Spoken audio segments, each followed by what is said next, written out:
작고 하나님 나라가 가까웠으니 회개하고 복음을 믿으라. 예수님의 말씀입니다.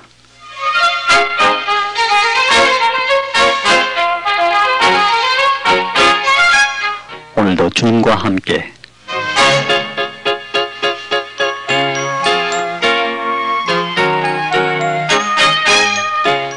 방송가족 여러분 안녕하십니까? 권영범입니다. 오늘도 주님 안에서 좋은 하루가 되시기 바랍니다.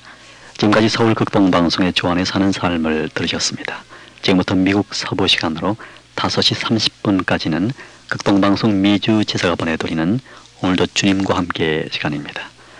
네, 지금까지 방송 들으신 분들은 아시겠습니다만은 매주 목요일과 금요일에는 21세기 제4세계 선교와 역사의 종말을 방송해 드리고 있습니다.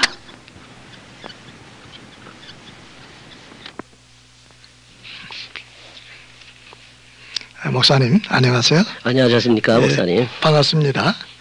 목사님 지난 시간에는요 그 선교에 대한 사명감에 대해서 말씀을 해주셨거든요. 예, 그랬죠. 근데 그 사명감이 이제 희박한 그 이유가 복음의 본질에 대한 인식 부족에서 비롯되고 또 한 가지는 선교에 대한 관심 부족에서 불타는 사명감이 일어나지 않는다. 그래 말씀을 해주셨어요.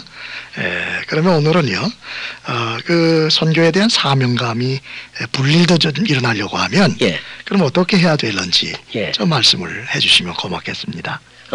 이 선교에 대한 사명감은 사실상 앞에서 계속 말씀드린 것 같이 사람이 갖는다고 해서 갖거나 또 갖고 싶어서 갖는 것이 아닙니다. 이건 하나님께서 주셔야 되는데 그렇게 하기 위해서는 한마디로 말해서 비전의 사람이 되어야 한다. 그런 말씀입니다.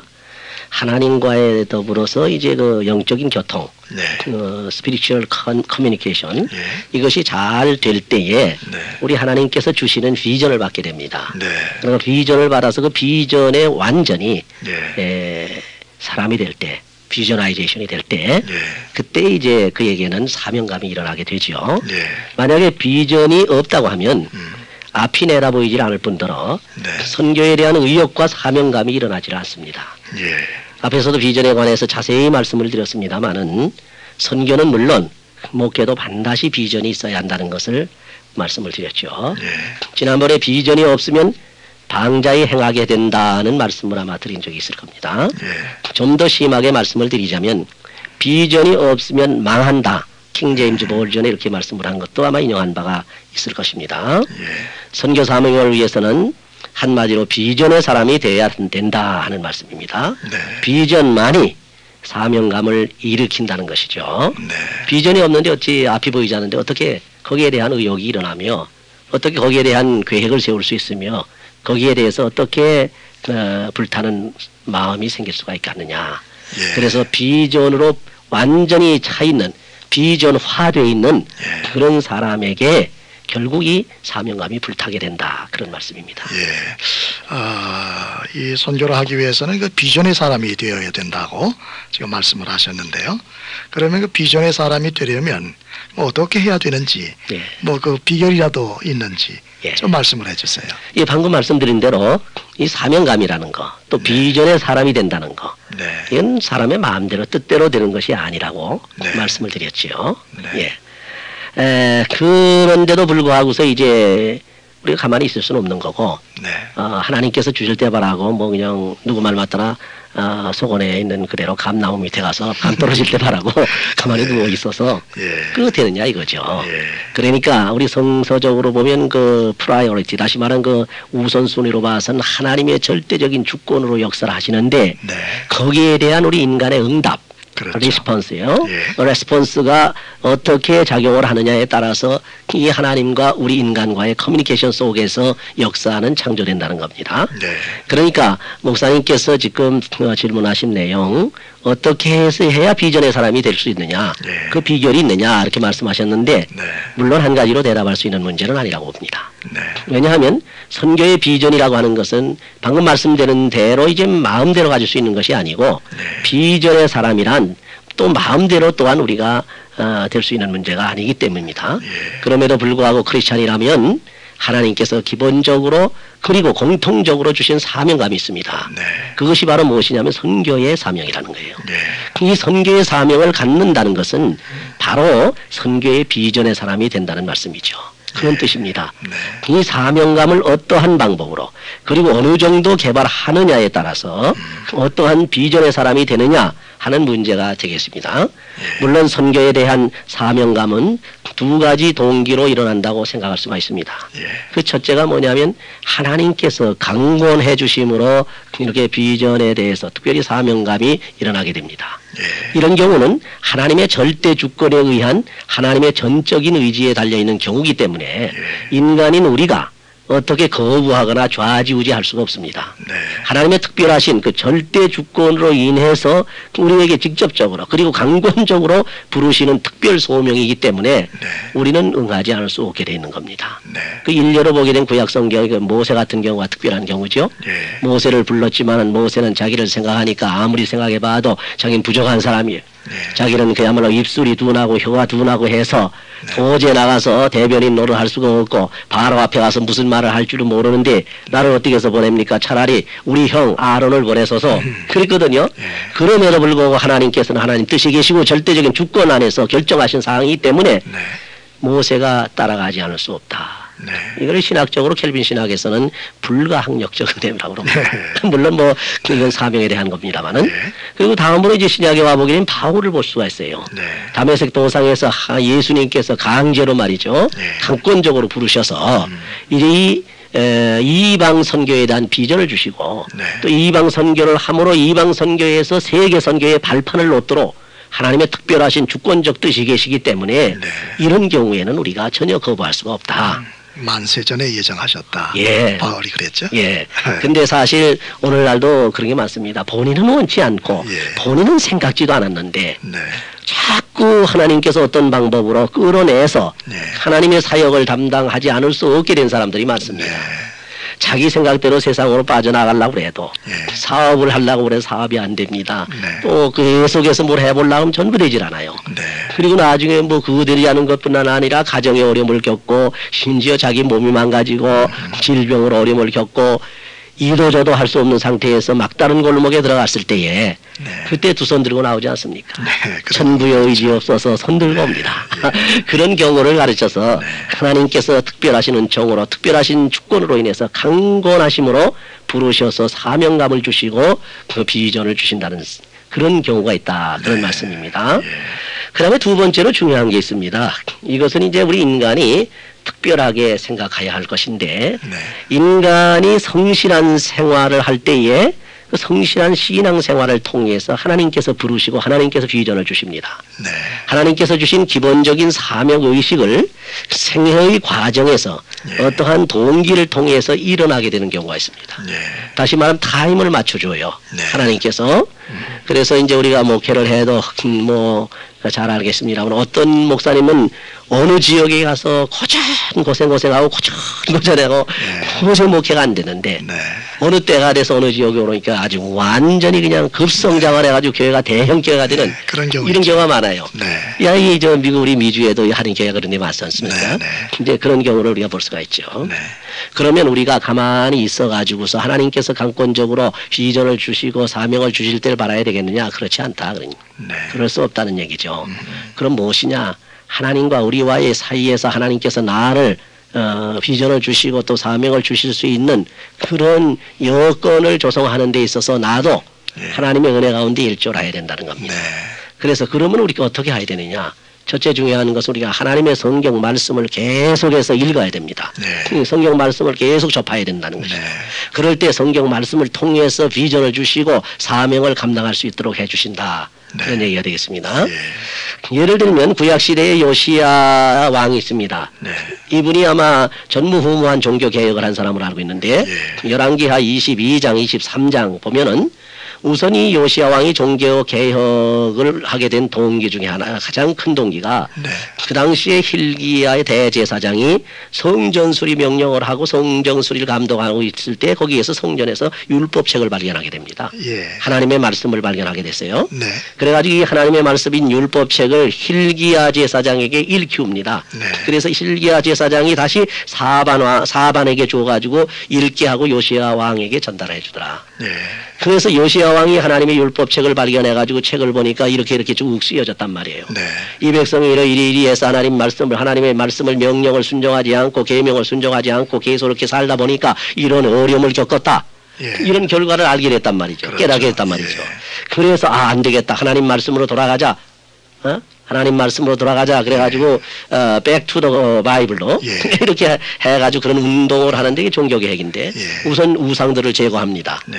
그리고 우상을 섬기던 제사장들을 다 죽여버립니다. 예. 그리고 유월절을 다시 회복시킵니다. 네. 부활시킵니다. 그렇죠. 그래서 하나님이 기뻐하시는 그러한 종교개혁을 예. 했다는 겁니다. 사실 그 목사님 그 개혁이라고 하는 것이 말이죠. 네. 말씀으로 돌아가지 않는 개혁은 예. 개혁이 아니지 않습니까? 아, 그렇죠. 우리가 개혁이라고 할 때 그것은 하나님의 말씀으로 돌아간다는 그렇죠. 그런 의미가 있는 것이거든요. 예. 예. 아시다시피 그 마르틴 루터의 그 종교개혁도 예. 그 말씀에서 동기가 된 겁니다. 네, 네. 하박국 2장 4절에 있는 말씀이죠. 네. 너희는 믿음으로 예. 의롭다함을 얻는다는 거죠. 그렇죠. 의는 믿음으로 살리라. 예. 그 말씀이 이 마르틴 루터의 머리를 치는 바람에 네. 거기서 팍 하고 스파크나면서 예. 그 말씀의 역사로 네. 바로 이 종교개혁이 시작된 거죠. 예. 그래서 율법책을 발견함으로 인해서 이렇게 비전이 생겼으니까 예. 성경 읽으라 그런 얘기입니다. 예. 어느 목사님 그 설교할 때 얘기 들어보니까 아니 성경 한 절 읽지 않는 사람에게 무슨 영감이 오고 무슨 비전이 오느냐 예. 이렇게 얘기하는 말씀을 들어봤어요. 예. 참 아주 지당한 말씀이라고 생각을 했습니다만은 하나님께서 그 역사를 통해서 교회를 개혁하실 때, 그렇죠. 또 종교를 개혁하실 때 예. 반드시 말씀을 통해서 예. 개혁하셨다. 아, 그러면요. 예. 그래서 우리의 신앙의 지침서, 우리의 신앙의 표준은 어떠한 주관적이며 신비주의적인 체험에 있는 것도 아니고 네. 인간 이성의 철학에 있는 것도 아니고 네. 인간의 학문에 있는 것도 아니고 예. 오로지 하나님의 말씀, 네. 하나님의 말씀 중심이고 말씀을 중심으로 또 말씀을 통해서만 역사하는데 그런 거로 성령의 역사가 아무리 강하게 일어나신다 하시더라도 네. 말씀을 떠나서는 성령은 역사를 안 합니다. 그렇죠. 반드시 말씀을 통해서 역사하게끔 그렇게 되어 있기 때문에 네. 우리는 하나님의 말씀을 통해서 개혁도 해야 된다. 네. 그렇게 볼 수 있습니다. 예. 또 한 가지 예가 있습니다. 구약시 성경에 다니엘 보게 되면 네. 다니엘이 서책을 읽다가 예레미야의 예언을 발견합니다. 네. 다니엘서 9장 1절에서부터 27절에 보면 네. 그래서 그 서책에서 무엇을 발견하느냐 다니엘이 발견하는 것은 이스라엘 백성들이 포로돼 가지고 있는 상태에서 언제 회복될 것이냐 언제 다시 회복될 것이냐 하는 데에 대한 아주 안타까움을 가지고 있는데 그 책에서 발견하게 되더라. 네. 그래서 예루살렘이 황무함이 70년에 마치리라 해서 그 기한을 이제 발견하게 되죠. 예. 나라를 위한 회개 기도를 그래서 그때부터 시작을 하게 됩니다. 예. 그래서 하나님이여 이 백성을 용서해 주옵소서. 오늘날까지 하나님의 법도를 떠나고 명령과 계명을 떠나서 우리 인간들 이스라엘 백성들이 막 그저 하나님을 거역했으니 그래서 이런 어려움이 오고 이렇게 토로까지 와서 다른 민족에게 와서 고생을 하고 이제 하나님 앞에 이렇게 벌을 받습니다 하고 이런 회개 기도를 한 게. 네. 그래서 하나님 용서해 달라고. 그리고 난 다음에 주여 축복하옵소서. 네. 그래서 자기 이 백성들의 축복을 기도합니다. 그리고 그때에 바로 이제 나타난 것이 주의 사자가 와서 가르쳐 줍니다. 뭐라고 그러냐 하게 되면 백성과 하나님 이스라엘 백성과 거룩한 성이 거룩하게 되는 기한이 있는데 그 기한에 대한 계시를 받습니다. 네. 이스라엘 나라의 구속과 회복의 기간을 70일에로 잡았다고 그렇게 가르쳐 주죠. 네. 예루살렘 중건하라고 하는 영이 내린 후부터 7일에와 62일에가 지내서 기름 부음 받은 자가 끊어지고 네. 마지막 한 일회 중에 절반인 전 3일 반, 후 3일 반 이래서 7년인데 7일이라고도 하는데 이때 이제 마지막 때가 된다는 것을 예언해 주는 말씀이 나옵니다. 네. 그래서 그 전 3일 반은 제가 누차 말씀드립니다마는 제4세기의 선교의 기간이라고 말씀을 드렸고 네. 그 기간은 예수님부터 적그리스도 나타날 때까지 잡아도 좋고 제가 말씀드리는 것은 그 기간 중에서도 마지막 때 그 네. 기간 중에 말기 클라이막스를 우리가 강조하는 것이 제4세계선이라는 것을 말씀을 드렸죠. 네. 그 후반기인 후 3일 반에는 적그리스도가 활동을 함으로 인해서 대환란이 절정에 이르는 기간이다. 네. 이렇게 이 다니엘이 이스라엘 백성들의 회복뿐만 아니고 네. 전 인류의 종말에 대한 예언까지 네. 이렇게 동시에 해 받을 수 있는 그런 기회가 됐는데 이러한 비전을 어떻게 해서 받았느냐? 율법책을 읽다가 받았다. 말씀을 통해서. 그렇지. 말씀을 통해서 민족의 소망의 비전을 받게 되었다는 겁니다. 예. 그러니까 비전의 사람이 되고 비전을 받으려면 성경 많이 읽으십시오. 그런 얘기입니다. 네, 맞습니다. 그리고 또 한 가지 더 말씀드리고 싶은 것은 어떻게 할 때 이 비전이 오고 사명감이 불릴 듯 하느냐. 성전에서 기도하다가 들되게 이 비전을 보면서 사명감을 받습니다. 네. 이사야서 6장과 7장을 보게 되면 이사야 선지자가 선교의 비전을 받게 됩니다. 네. 그 당시에는 우시야가 죽던 해였는데 그때 우시야가 죽으니까 우시야는 성왕 아닙니까? 예.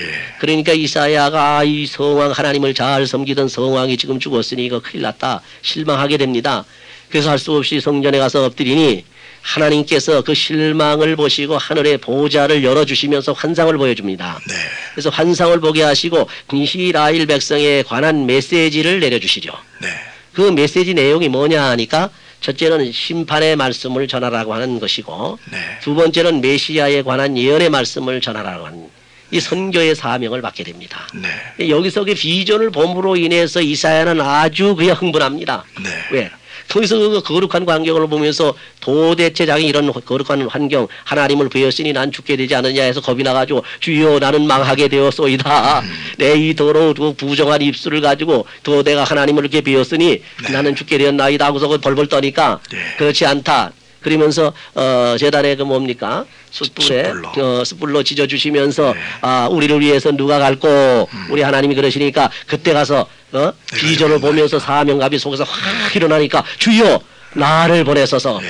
우리를 보내소서 날 보내소서 그랬거든요. 네, 그렇죠. 그게 바로 사명감이 일어나는 겁니다. 그렇죠. 이사야가 제2차의 선교를 그 2차의 차원으로 선교를 하기 위해서 나가는데 실망 가운데 있다가 이런 네. 사명감이 불짓하게 일어나는 것은 하나님의 비전을 보고 난답니다. 네. 그렇기 때문에 이런 사명감이 일어났다. 그래서 성전에서 기도 많이 하시라는 겁니다. 네. 기도 많이, 성경 많이 보고 기도 많이 하고 계속 하나님과 영적인 교제, 커뮤니케이션이 계속되게 되면 네. 반드시 우리는 하나님의 종들이요 하나님의 백성들이니 우리가 해야 될 일을 가르쳐 주시고 모든 것을 미리 보여주시는 네. 비전을 볼 수 있는 그러한 은혜를 주실 것이다. 네. 그래서 이제 기도를 하다가 우리가 비전을 볼 수 있다. 네. 마지막으로 하나 더 말씀을 드리고 마치도록 하죠. 예. 마지막으로는 경건한 신앙생활, 일상생활을 할 때에 예. 그런 중에 하나님은 부르시고 비전을 보여주시고 사명감을 주십니다. 네. 우리가 특별히 모세의 경우를 한번 보시기 바랍니다. 모세도 역시 가만히 있는데 하나님께서 부르질 않았습니다. 네. 모세는 미디안 광야에서 자기에게 맡겨진 양을 아주 충실히 쉬고 있었어요. 그때 하나님께서 부르셨죠. 예. 그때 이제 호렙산 불꽃 가운데서 모세야 모세야 하고 불렀거든요. 네. 그러니까 열심히 현실 생활, 그러니까 자기 그 생활 터전에서 아주 열심히 성실하게 최선을 다해서 하나님을 기억하고 주님 중심으로 신앙생활을 하게 되면 네. 하나님께서 합당하게 여기시기 때문에 부르지 않을 수가 없습니다. 우리도 그렇잖아요. 네. 기업을 가진 사람이나 뭐 비즈니스 하는 사람이나 무슨 어느 기관이나 마찬가지요. 네. 쫙 봐가지고 저 사람이 성실하게 보이고 저 사람이 아주 능력 있게 보이면 욕심이 난단 말이에요. 네. 저 사람 내가 써야 되겠다. 하나님의 마음에 합한 자. 그렇죠. 그렇죠. 하나님의 마음에 합한 자다. 예, 다윗을 만나니 그렇죠. 내 마음에 합한 자라. 예. 저를 통해서 예. 내 뜻을 다 이루리라. 예. 그러셨거든요. 그렇죠. 예. 그러니까 아주 하나님의 마음에 합하게 네. 신앙생활 잘하고 성실하고 최선을 다하게 되면 네. 그때 하나님 요긴하게 쓰시는 곳으로 사명을 주셔서 네. 또 일을 지키고 선교를 보내신다. 네. 그 다음에 기도원을 보시기 바랍니다. 기도원도 마찬가지 아닙니까? 예. 기도원도 역시 가만히 있을 때 불림을 받은 게 아니고 기도원도 결국 뭡니까? 밀타작하는 가운데. 밀타작하는 마당에서 타작하는 중에 부름을 받았습니다. 예. 그리고 거기에서 비전을 계속 보여주는 거예요. 그렇죠. 사자를 보내고 해가지고 양털 시험 사건, 테스트하게 이거 말이죠. 양털 사건. 첫 번에 믿지 않아가지고 사명감이 불리지 못했습니다. 예. 나 같은 게 뭔데 뭐 부르십니까? 도대체 나 의심납니다. 네. 아니 내가 어떻게 가서 이스라엘을 구원하오리까? 도대체 이게 사명감이 안 일어났거든요. 근데 하나님께서는 계속해서 비전을 보여줍니다. 사자를 내려보내 가지고서 말이죠. 그 제단을 응답하게 하고 그 여러 가지 그 사건 기적을 보여주시면서 그렇죠. 표적을 보여주시죠. 그렇죠. 표적을 보여주시면서 그렇죠. 그래 가지고서 아 진짜 이제 하나님께서 나보고 가라고 하시는구나. 사명감이 불타게 시작했다는 것이죠. 그다음에 엘리사도 마찬가지죠. 엘리사도 사실은 알고 보게 되면은 소를 몰고 밭을 갈다가 불림을 받아서 소결이 그저 오히려 잡아서 대접을 하고 다 그냥 내던지고 하나님의 사명을 받아서 갔습니다. 아모스도 마찬가지죠. 아모스도 그렇게 된 줄 압니다. 그러니까 결국 우리가 어떻게 해야 사명감을 가질 수 있으며 사명감을 갖기 위해서는 비전의 사람이 되어야 된다고 했는데 그 비전의 사람이 되기 위해서는 어떻게 해야 되느냐 이 문제를 좀 요약해서 간단하게 설명을 드린다면 첫째로 하나님과 나와의 관계 기도와 말씀을 통해서 하나님과의 영적인 교통이 그치지 말아야 된다. 스피리추얼 커뮤니케이션이 하나님과 계속 교통을 하고 있어야 된다는 겁니다. 그래야 하나님을 볼 수가 있고 하나님께서 주시는 명령도 받을 수가 있고 보여주시는 것을 또 볼 수가 있고 비전을 볼 수가 있지 않느냐. 두 번째로는 꾸준하게 하나님의 말씀을 읽고 또 말씀뿐만 아니라 세상의 좋은 책들을 많이 또 읽는 겁니다. 그래서 지혜와 지식을 얻어야 됩니다. 그리고 우리가 시대에 대한 비전을 본다고 할 때 물론 환상을 통해서 하나님께서 보여주실 수도 있지만은 그러나 우리가 현실에 살면서 시대의 상황 또 시대의 흐름 세계 역사의 흐름을 잘 더듬어서 잘 유의 깊게 이렇게 주의 깊게 보게 되면은 하나님의 말씀을 통해서 이것이 조명이 된단 말이에요. 그럼 아, 이 시대는 어느 시대에 와 있구나. 앞으로는 어떻게 흘러갈 것이다. 이걸 내다볼 수 있는데 하나님이 성령이 와서 역사해 주시고 비전을 보여주시면 확 보인단 말이죠. 아 이제는 산물결 제3세계까지 해와서 3세계 선교까지도 다 지금 막바지에 이뤘는데 이제 앞으로 가만히 보니 이 물결이 제4물결로 들어간다고 이 온통 세상 사람들도 야단을 치는데 우리도 가만히 성경을 읽어보니까 제4물결 시대로 들어가면 어떻게 될 것이냐. 여기는 이제 전반기 후반기로 나눠지게 되는데 전반기의 마지막 미션이 되겠구나. 후반기는 이게 이제 마지막 이제 적그리스도 세계가 되겠구나. 그러니 전반기에 우리가 빨리 전반기에 우리가 빨리 이 세계 선교, 제4세계 선교를 해야 되겠다. 라스트 미션 무브먼트를 일으켜야 되겠다. 이런 그 어떤 사명감을 갖게 되고 그런 그 비전을 가지고서 막 불타게 된단 말이죠. 그리고 난 다음에 이걸 이기고 적그리스도 왕국이 끝나면서 제5세기에 들어가게 되면 주님께서 재림하셔가지고서 심판하시고 말이죠. 지상낙원을 일으키고 천년왕국을 일으키고 신천신지를 이루어 주신다고 했는데 성도의 나라 재림왕국이 된다고 했는데 이 소망을 가지고 우리 힘차게 선교의 이 파장을 몰고 나가자. 이런 사명감이 같지 않겠느냐. 그 다음에 마지막으로 하나만 더 말씀드리면 경건한 생활을 함으로 인해서 선교의 비전을 받을 수 있는 기회를 삼아야 됩니다. 그저 아무리 성경 많이 읽고 말이죠. 기도한다고 엎드려서 아무리 떠들고 책 많이 봐도 자기 신앙 상태 자체가 경건치를 못하고 만판 세속에 빠져가지고 죄만 짓고 돌아가는 사람에게 영적으로 캄캄한 사람에게 하나님의 그 비전이 보여질 리가 있느냐. 안 보여진단 말이죠.